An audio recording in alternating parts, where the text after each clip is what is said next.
సుల్తానుల సైన్యం తల్లి కోట అనే 2 గ్రామాల దగ్గర, విజయనగరం దగ్గర హంపి మైసూర్ ఆ ప్రాంతాల్లో తల్లి కోట అనే 2 ప్రాంతాలలో తమ సైన్యాన్ని మోహరించడం వల్ల బహుమనీ సైన్యం యుద్ధానికి తల్లికోట యుద్ధం అనే పేరు వచ్చింది. యుద్ధానికి తల్లికోట యుద్ధం అనే పేరు వచ్చింది. ఓకేనా నాన్న? గమనించండి, యుద్ధానికి తల్లికోట యుద్ధం అనే పేరు వచ్చింది. ఇక నా విజయనగర సైన్యం అర్థమవుతుందా దివ్య?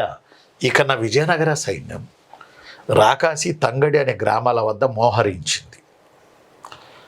అందువల్ల ఈ యుద్ధానికి రాకాసి తంగడి యుద్ధం అనే పేరు వచ్చింది. అసలు యుద్ధం ఎక్కడ జరిగింది? బన్నీహట్టి అనే ప్రదేశంలో జరిగింది. బన్నీహట్టి అనే ప్రదేశంలో యుద్ధం జరిగింది. ఈ ప్లేసు కృష్ణ మలవాహరి నదుల మధ్యలో ఈ ప్లేస్ ఉంది. కృష్ణ మలవాహరి HARI, కృష్ణ మలవాహరి నదుల మధ్యన యుద్ధం జరిగింది. అక్కడ బన్నీహట్టి అనే ప్లేస్ ఉంటే అక్కడ యుద్ధం జరిగింది. Right place. తల్లికోట యుద్ధంలో యుద్ధం జరిగిన కరెక్ట్ ప్రదేశాన్ని గుర్తించండి అంటే సత్యమే మనం.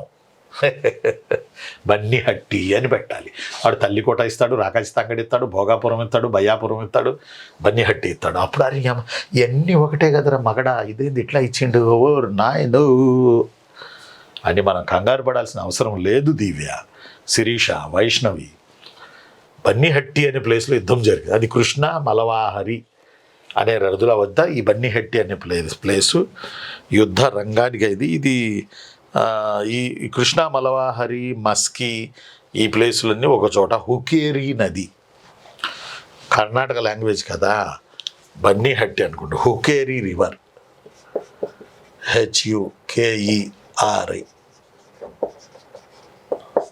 ఇప్పటికీ ఉంది కర్ణాటకలో. కృష్ణ మలవాహరి హుకేరి నది దగ్గర ఈ యుద్ధం జరిగింది, బన్నీహట్టి దగ్గర. భోగాపురం అని ఎందుకు అన్నారు అంటే దీనికి సమీపానే బాయీపూర్ అని ఇప్పటికీ ఉంది. బాయీపూర్, ఈ బాయీపూరే భోగాపురం అయింది. బాయీపూర్,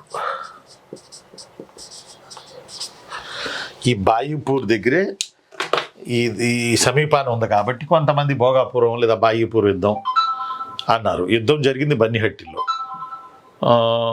బహుమనీల సైన్యం మోహరించింది తల్లికోటలో, విజయనగర సైన్యం మోహరించింది రాకాసి తంగడిలో. That's why these are 4 names adapted to Talikota war.